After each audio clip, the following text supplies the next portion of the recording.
ముఖ్యమంత్రి పదవిలో కనీసం 10-15 సార్లు జంపు జిలానీ అయినటువంటి ఏకైక వ్యక్తిగా రికార్డు సాధించాడు నితీష్ కుమార్. ఇప్పుడు మరొక రికార్డు ఏంటంటే పేపర్ లీకేజీల్లో అత్యధిక రికార్డు అదే నితీష్ కుమార్ది అవుతుంది. ఎన్నిసార్లు ప్రతి పేపరు లీకే అయినా సరే సిగ్గు శరం లేకుండా ఏమీ కంట్రోల్ చేయలేనటువంటి ఒక అసమర్థపు ముఖ్యమంత్రి. కానీ ఉపన్యాసాలు మాత్రం జాతిని ఉద్దేశించి అద్భుతంగా చెప్తాడు, ప్రధానమంత్రి కావాలనుకుంటాడు.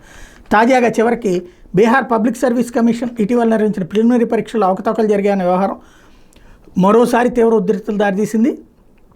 ఆదివారం వేలాది మంది పాట్నాలోని గాంధీ మైదాన్ దగ్గర నిరసనకు దిగితే జన్స్వరాజ్ పార్టీ వ్యవస్థాపకుడు ప్రశాంత్ కిషోర్ విద్యార్థులకు పూర్తి మద్దతు ప్రకటిస్తే ముఖ్యమంత్రి నివాసం వైపు ర్యాలీ బయలుదేరేందుకు విద్యార్థులు ప్రయత్నిస్తే పోలీసులు అడ్డుకోవడంతో తీవ్ర ఉద్రిక్తత పరిస్థితులు తలెత్తే బ్యారికేడ్ల పైకి దూకుతున్న ఆందోళనకారులు చెదరగొట్టేందుకు పోలీసులు జలఫిరంగులు ప్రయోగించి లాఠీచార్జ్ చేశారు. ఓవరాల్గా పేపర్ లీకేజీలు ఇన్ని జరుగుతున్నా పట్టు చెక్కకపోవడం లేదా పట్టించుకోకపోవడం లేదా కంట్రోల్ చేయలేకపోవడం అన్నటువంటిది నితీష్ కుమార్ వైఫల్యాలలో అతిపెద్దదవుతోంది.